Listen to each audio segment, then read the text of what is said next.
Doutor, queríamos saber a sua opinião sobre a pasta que coube a Elisa Ferreira, a comissária portuguesa.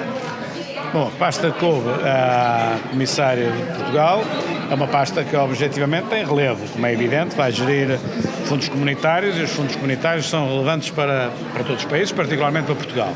Agora, uma coisa é essa pasta e agora é a forma como ela consegue ou não gerir o poder que pode ter e conseguir, pelo facto de ser portuguesa, não prejudicar Portugal, não é? Ou seja, às vezes o facto de ser portuguesa e querer beneficiar Portugal pode ficar logo um handicap e não poder fazer isso. Portanto, ela vai ter muita habilidade para gerir uma pasta onde Portugal é notoriamente um país interessado nessa matéria. Mas as expectativas ficaram cumpridas? Paulo Rangel diz que ficou.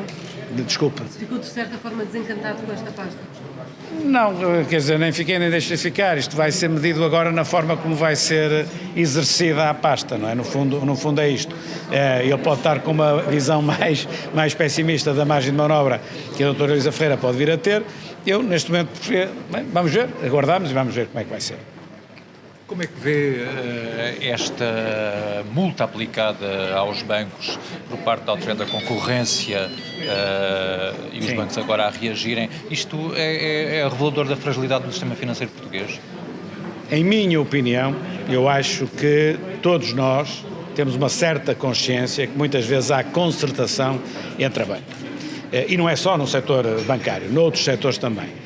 Nessa medida, eu não fico admirado que a Autoridade da Concorrência atue.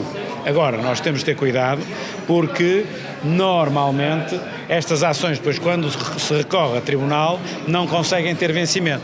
E era importante que, ao se aplicar esta multa, as provas estejam muito fortes, no sentido de depois chegar a tribunal, porque de certeza que a banca vai recorrer, chegar a tribunal e ter efetivamente vencimento, ter meios de prova eficazes. Agora, todos nós achamos, não é, temos essa sensação que em determinados setores quase monopolistas, não são monopolistas, mas quase monopolistas, ou a oferta onde a procura é muito escassa, isto pode acontecer. Nos últimos dias tem havido, por um lado, um apelo, como voltou a fazer aqui hoje, a reformas estruturais e a um consenso em reformas estruturais, mas em áreas fundamentais, como são, por exemplo, os transportes, houve um ataque e contra-ataque entre António Costa e Rui Rio. Como é que explica que, por exemplo, no caso do aeroporto e no caso dos comboios, reformas estruturais, esse consenso não é possível? Mas isso não é possível. Isso não é uma reforma estrutural. Isso é um investimento de ordem estrutural. Ou se faz ou não se faz, ou se faz mais assim, ou se faz mais de outra forma.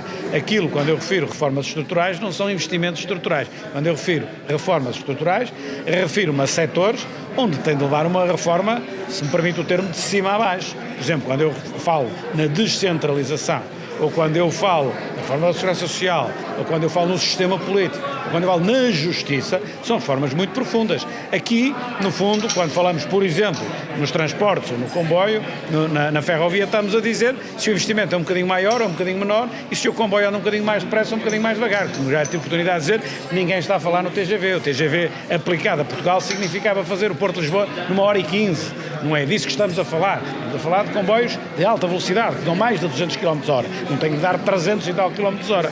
Portanto, isto aqui são opções de investimento, não são as reformas estruturais.